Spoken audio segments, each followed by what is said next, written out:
अगले साधक हैं नितिन वर्मा दिल्ली से,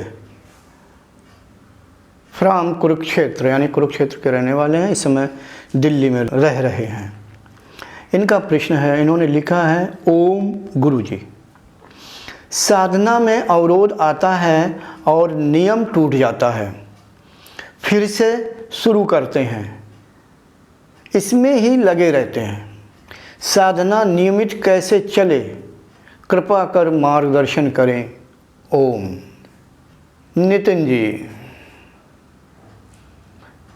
मैं संक्षेप में कह दूं कि आपकी क्या इच्छा शक्ति कमज़ोर है, दृढ़ निश्चयी बनिए।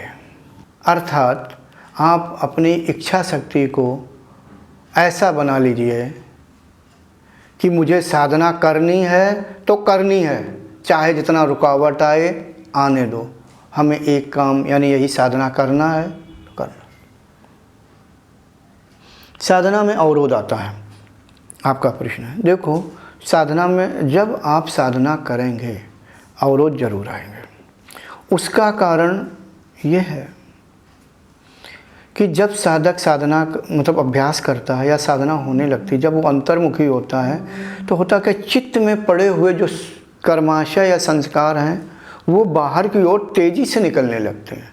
पिछले जन्मों में आपने जो कर्म किए हुए हैं वही संस्कार बाहर तेज़ी से निकलने लगते हैं, वही अवरोध उपस्थित करते हैं। अब आप कहेंगे कि संस्कार कैसे रोके? संस्कार नहीं रोके जा सकते। इन्हीं को तो साफ करना यानी इन्हीं को हटाना है या भोग करके ख़त्म करना है। जिसके जैसे संस्कार अंतःकरण में यानी चित्त में भरे होंगे वैसे ही बाहर आएंगे। ये सभी के साथ होता है। ये मत सोचो कि मेरी साधना यहाँ तक हो गई, मैं आपका मार्गदर्शन कर रहा हूँ या औरों को मार्गदर्शन कर रहा हूँ, क्या मुझे अवरोध नहीं आए? अरे बड़े बड़े अवरोध आए, बहुत आए, मुझे भी झेलना पड़ा।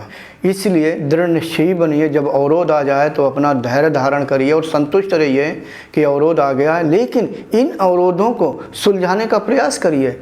नहीं सुलझ रहे हैं कोई बात नहीं, इच्छा शक्ति इतनी बनाइए दृढ़ कि अवरोध के समय भी आप अगर ध्यान कर रहे हैं तो आपको करना है। मान लो आप सुबह 5 बजे से 6 बजे ध्यान करते हैं, आपका मन नहीं लगता है, ना लगने दो, लेकिन आप 5 से 6 बजे ध्यान पर बैठें, कुछ दिन देखें कि फिर भी मन नहीं लग रहा है, तो नहीं मन लग रहा है तो आप मंत्र का तो जाप कर सकते हैं। ध्यान पे बैठे बैठे मंत्र का जाप करिए, फिर जब धीरे धीरे आपका और चित्त शुद्ध होगा फिर ध्यान लगने लगेगा। जैसा कि आप कह रहे हैं कि फिर ध्यान लगने लगता है, ये ऐसा ही चलता है। और इसका कारण है चित्त पर स्थित हमारे ही संस्कार, अर्थात अभ्यासी के ही संस्कार, उसका और कोई जिम्मेदार नहीं है। हो सकता है कि ऐसा भी हो कि जब आपका ध्यान अच्छा लगने लगता हो तो कोई बाहरी अवरोध आ जाए। हमें ऐसा लगता है कि बाहरी अवरोध आ गया, वास्तव में वो हमारे ही कर्म जब बाहर निकलते हैं तो प्रकृति यानी वैसी ही उपस्थित हो जाती है। तो इसमें किसी को दोष भी ना दें, आप स्वयं अपने अवरोध के जिम्मेदार हैं।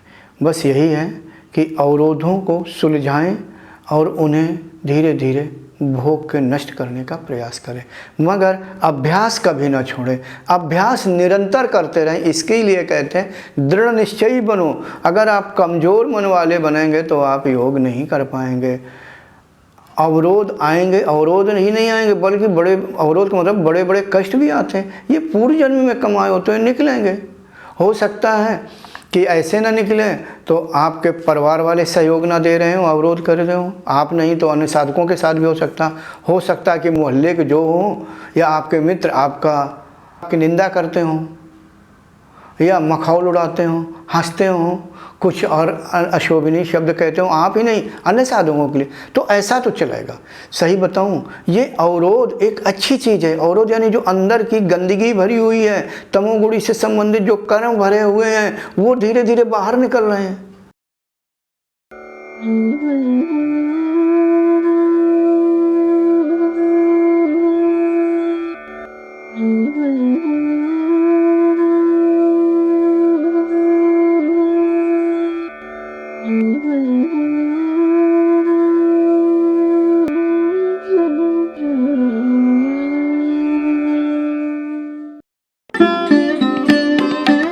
Thanks for watching.